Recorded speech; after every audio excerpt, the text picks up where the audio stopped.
untuk Bapak Ibu Guru dan juga anak-anak sekalian. Kiranya kita semua dalam keadaan baik, sehat dan penuh sukacita. Kita hari ini akan memulai ibadah kita. Kiranya kita bisa menyiapkan hati dan pikiran kita dan tentunya semua dalam keadaan posisi yang hikmat ya, tidak ada yang tempat tidur ataupun sambil leha-leha, walaupun kita semua ada yang PJJ atau mungkin ada juga yang PTT. Bapak Ibu Guru dan juga anak-anak sekalian, untuk mengawali ibadah kita hari ini, mari kita sama-sama bernyanyi dari PKJ 02, Mulia Mulia Namanya.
Dalam doa untuk memulai ibadah kita hari ini. Mari kita bersatu dalam doa. Tuhan yang baik, terima kasih untuk kesehatan, kekuatan yang bisa kami miliki di pagi hari ini. Kiranya kekuatan yang kami miliki ini bisa kami lakukan, kami manfaatkan untuk kami melakukan setiap tugas dan tanggung jawab kami. Dan hari ini Tuhan, kami ingin memulai ibadah kami, ingin memuji, memuliakan nama Tuhan. Biarlah segala pujian yang kami naikkan bisa memuliakan nama Tuhan dan menyenangkan hati Tuhan. Kami siap memulai ibadah ini Tuhan, di dalam nama Tuhan Yesus Kristus. Kami telah berdoa dan mengucap syukur. Haleluya. Amin. Bacaan Alkitab kali ini diambil dari Matius 9 ayat 27 sampai 34. Ketika Yesus meneruskan perjalanan dari sana, dua orang buta itu mengikutinya sambil berseru-seru dan berkata, "Kasihanilah kami, hai anak Daud." Setelah Yesus masuk ke dalam sebuah rumah, dan datanglah kedua orang buta itu kepadanya. Dan Yesus berkata kepada mereka, "Percayakah kamu bahwa aku dapat melakukannya?" Mereka menjawab, "Ya Tuhan, kami percaya." Lalu Yesus menjamah mata mereka sambil berkata, "Jadilah kepadamu menurut imanmu." Maka meleklah mata mereka. Dan Yesus pun dengan tegas berpesan kepada mereka. Katanya, "Jagalah supaya jangan seorang pun mengetahui hal ini." Tetapi mereka keluar dan memasyurkan dia ke seluruh daerah itu. Sedang kedua orang buta itu keluar, dibawalah kepada Yesus seorang bisu yang kerasukan setan. Dan setelah setan itu diusir, dapatlah orang bisu itu berkata-kata. Maka heranlah orang banyak. Katanya, "Yang demikian belum pernah dilihat orang di Israel." Tetapi orang Farisi berkata, "Dengan kuasa penghulu setan, ia mengusir setan." Anak-anak, melalui teks Alkitab yang dibaca tadi, kita menyaksikan betapa besarnya kuasa Tuhan Yesus Kristus. Dialah anak Allah yang tidak hanya memiliki kuasa yang besar, tetapi juga sosok pribadi yang berlimpah kasih. Kasih-Nya mewujud dalam tindakan. Dia menjamah dan memulihkan mereka yang sakit, bahkan dengan kasih yang melingkupi hidupnya. Dia rela memberikan dirinya sebagai kurban yang tersalib di Kalvari. Isaac Watts menulis sebuah himne yang berjudul Memandang Salib Rajaku. Kidung Jemaat 169. Lagu ini ditulis untuk dinyanyikan pada Jumat Agung saat mengenang penderitaan Kristus yang tersalib. Penulisan lagu ini berangkat dari pengalaman religius Isaac Watts berdasarkan refleksi dari Galatia 6 ayat 4, bahwa kita tidak dapat bermegah kecuali dalam salib Tuhan kita Yesus Kristus. Anak-anak, salib selalu dipandang sebagai lambang nestapa celah. Ya, bagi dunia, salib adalah lambang hina. Namun bagi Kristus, salib adalah bukti cinta kasih Allah yang besar. Di mata mereka yang menolak kasih Allah, salib adalah sebuah kekalahan. Namun bagi Yesus sang juru selamat, salib adalah tanda kemenangan. Tanda kemenangan atas dosa. Pada salib yang menjulang tinggi di Kalvari dan melalui darah yang tercurah dari luka-luka tubuhnya, penebusan mewujud bagi setiap insan. Manusia dipulihkan. Penebusan dosa sempurna sudah. Maka ketika kita memandang salib Kristus, kita sedang memandang kasih Allah yang besar, yang membawa kemenangan serta pemulihan bagi kamu dan saya. Untuk mendalami dan menghayati lebih jauh arti salib Kristus, mari kita saksikan tayangan kisah di balik nyanyian Memandang Salib Rajaku.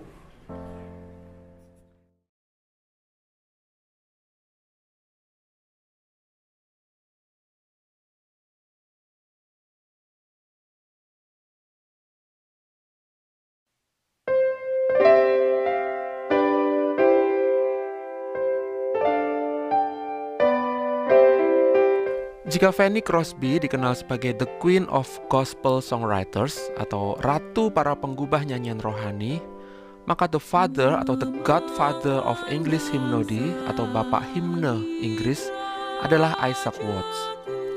Sepanjang hidupnya, Watts sudah menulis antara 600 hingga 800 himne dan sebagian di antaranya masih dinyanyikan sampai sekarang. Namun, Watts mendapat julukan tersebut bukan karena banyaknya himne yang digubahnya, melainkan karena ia memperkenalkan cara baru menyanyi di gereja.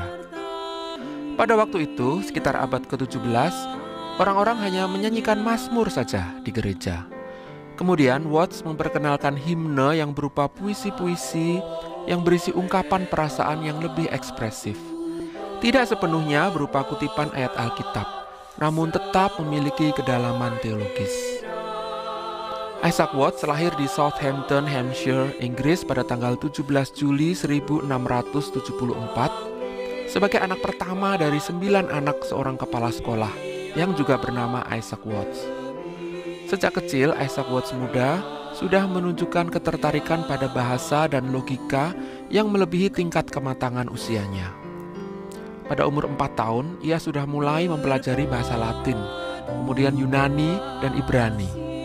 Pada umur 7 tahun, ia sudah menulis berbagai puisi dan pantun. Dan pada umur 16 tahun, ia pergi ke London untuk belajar di akademi selama 4 tahun. Setelah lulus dari akademi pada umur 20 tahun, ia kembali ke rumahnya untuk memulihkan diri karena kondisi kesehatannya yang kurang baik, sambil menunggu panggilan pelayanan sebagai pendeta. 2 tahun kemudian, ia kembali ke London untuk bekerja sebagai guru pribadi anak seorang Puritan, Sir John Hartop. Dan pada tahun 1702, pada umur 28 tahun, ia ditahbiskan sebagai pendeta dari sebuah jemaat independen. Walaupun sudah menjadi seorang pendeta, namun Watts lebih tertarik belajar dan menulis daripada berkhotbah. Pada tahun 1707, Watts menerbitkan sebuah buku berjudul Hymns and Spiritual Songs yang berisi nyanyian-nyanyian yang sebagian besar ditulis pada masa-masa 2 tahun ia berada di rumah karena kondisi kesehatannya yang kurang baik tersebut. Dan di dalam buku tersebut terdapat sebuah nyanyian yang oleh banyak ahli dipandang sebagai salah satu himne terbaik dan puncak pencapaian karya Isaac Watts. Nyanyian itu berjudul Crucifixion to the World by the Death of Christ, atau yang lebih dikenal dengan When I Survey the Wondrous Cross, dan diterjemahkan ke dalam bahasa Indonesia menjadi Memandang Salib Rajaku, yang Muger memuatnya dalam Kidung Jemaat nomor 169. Tidak banyak informasi mengenai latar belakang penciptaan himne ini, namun kemungkinan besar inspirasinya berasal dari Galatia 6 ayat 14 yang berbunyi, "Tetapi aku sekali-kali tidak mau bermegah selain dalam salib Tuhan kita Yesus Kristus.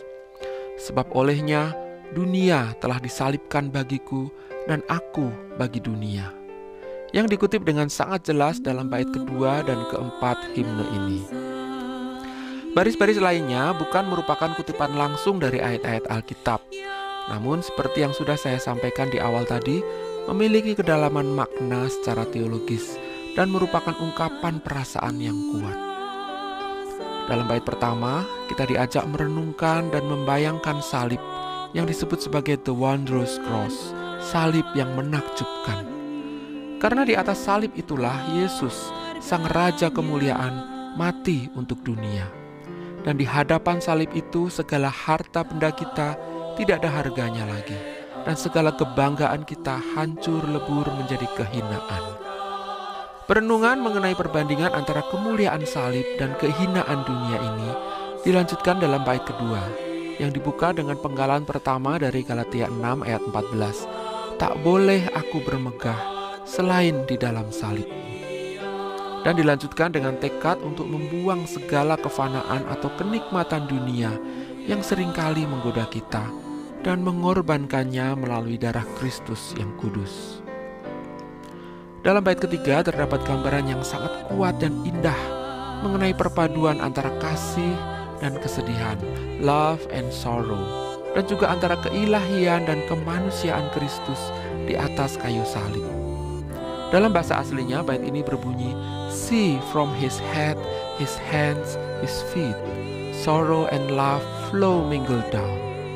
Did ever such love and sorrow meet, or thorns compose so rich a crown?" Atau dalam terjemahan bahasa Indonesia, "Berpadu kasih dan sedih mengalir dari lukamu, mahkota duri yang pedih menjadi keagunganmu." Bait keempat memuat penggalan kedua dari Galatia 6 ayat 14.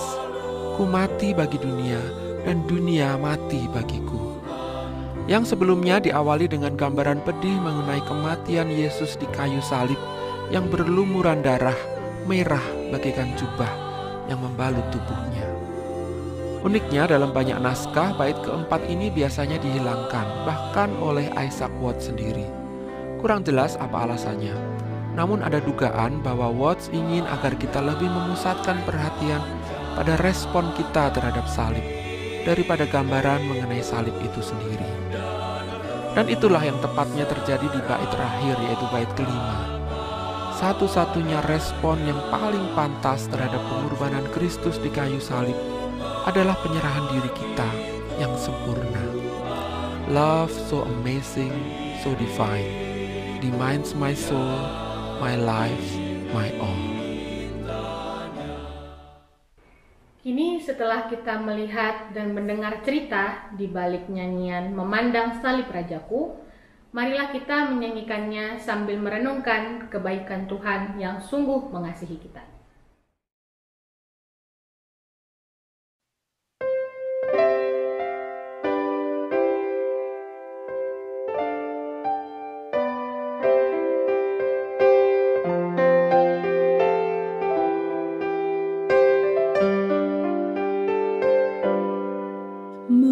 Memandang salib Rajaku yang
Bapak dan Ibu Guru serta teman-teman, mari kita berdoa. Tuhan, kami berterima kasih untuk segala berkat pengasihan-Mu selama kami berada di rumah maupun di sekolah. Sekarang, kami ingin melakukan pembelajaran. Kami mohon, berikanlah kelancaran dan tuntun kami supaya dapat mengerti apa yang diajarkan oleh Bapak dan Ibu Guru. Berkati juga Bapak dan Ibu Guru supaya diberi kekuatan, kesehatan, serta hikmat, supaya dapat mengajarkan kami dengan baik. Tuhan, terima kasih juga telah memberikan kami kepedulian dan pendidikan melalui Yayasan BPK Penabur. Kiranya Yayasan BPK Penabur semakin maju dan menjadi berkat bagi banyak orang. Tuhan yang Maha Kuasa, terima kasih atas seluruh penyertaan yang Engkau berikan kepada kami. Di dalam nama Tuhan Yesus kami sudah berdoa dan mengucap syukur. Tuhan, kami juga berdoa untuk beserta anak-anak didik kami dan begitu juga dengan orang tuanya. Kami tahu Tuhan mereka mempunyai banyak pergumulan-pergumulan di masa pandemi ini. Tapi karena Tuhan yang turut campur tangan, kami percaya mereka akan bisa menyelesaikan segala permasalahan-permasalahan hidupnya. Kami juga berdoa Tuhan untuk semangat para anak didik kami di masa pandemi ini. Biarlah kiranya mereka punya semangat yang luar biasa karena mengandalkan Tuhan. Sehingga dalam pembelajaran mereka dengan penuh sukacita dapat melaksanakan tugasnya dengan baik. Tuhan, kami juga berdoa untuk bangsa dan negara ini. Kami tahu Tuhan, belakangan ini bangsa dan negara kami menghadapi banyak pergumulan, tantangan-tantangan yang mungkin berat bagi kami ya Tuhan sebagai warga negara. Tapi kami percaya Tuhan akan memberkati para pemimpin bangsa ini mulai dari tingkat atas sampai tingkat bawah. Tuhan terangi hati mereka dengan kuasa Roh-Mu yang kudus sehingga mereka bisa membuat kebijakan-kebijakan yang berguna bagi bangsa dan negara ini. Dan kami percaya Tuhan akan menumpangkan tangan kepada pemimpin bangsa kami ini sehingga mereka selalu dikuasai oleh Roh Kudus dan mereka membuat keputusan-keputusan yang untuk memuliakan nama Tuhan sehingga nama Tuhan nanti akan dipermuliakan melalui kegiatan perbuatan-perbuatan mereka. Ya Tuhan, inilah doa dan permohonan kami yang kami sampaikan hanya di dalam nama anak-Mu, Yesus Kristus Tuhan kami. Amin.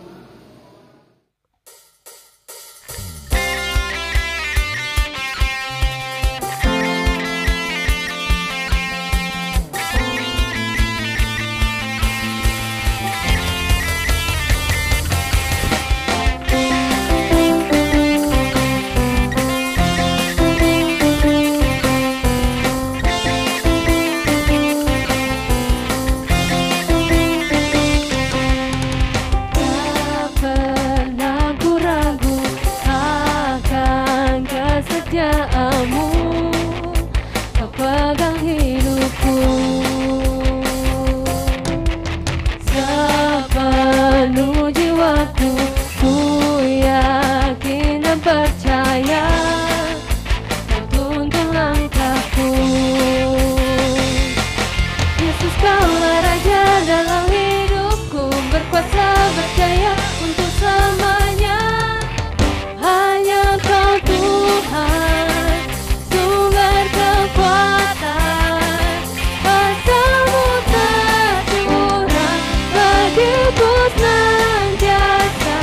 Dengan-Mu Tuhan, ku kan berjalan dari kemuliaan sampai kemuliaan selamanya.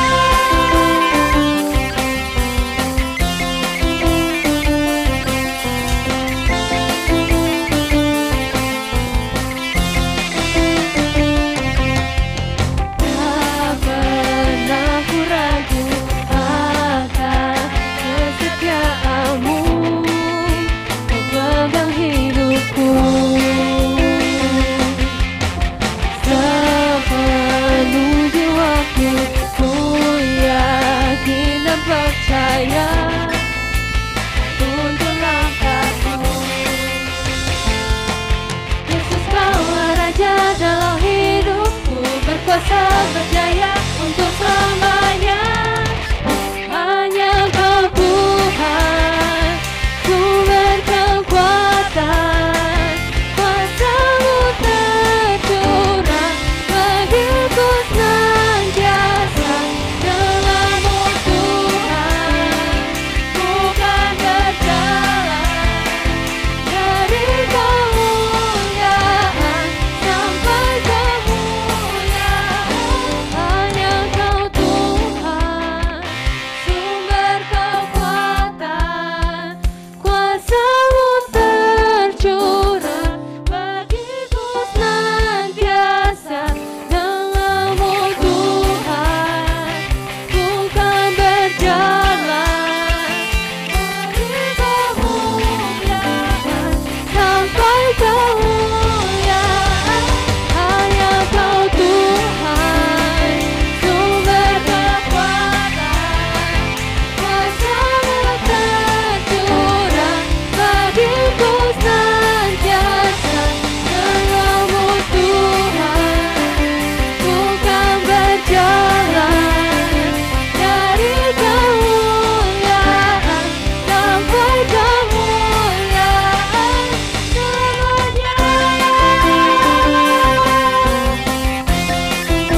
Bapak Ibu guru dan anak-anak sekalian, ingatlah selalu betapa mahal harga penebusan kita.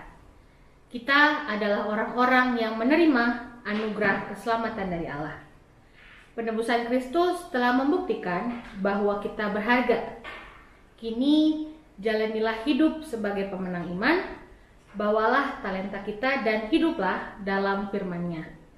Taat dan setialah walau sukar jalan kita. Usahakanlah hidup kudus agar kasih Tuhan nyata di dalam kita.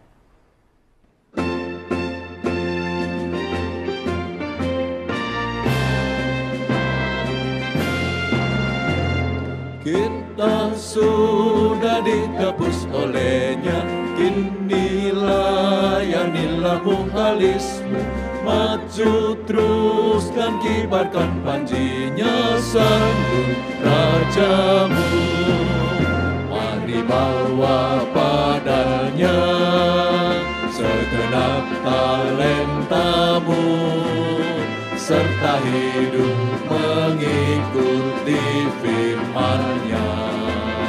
Taat dan setialah walau sukar jalanmu, hidup kudus agar kasih-Nya pun nyatalah. Waktu suka atau waktu duka, walau badai datang melandamu, janganlah jemu melayaninya, sanjung rajamu. Mari bawa padanya segenap talentamu, serta hidup mengikuti firman-Nya. Taat dan setialah walau sukar jalanmu, hidup kudus agar kasih-Nya pun nyatalah.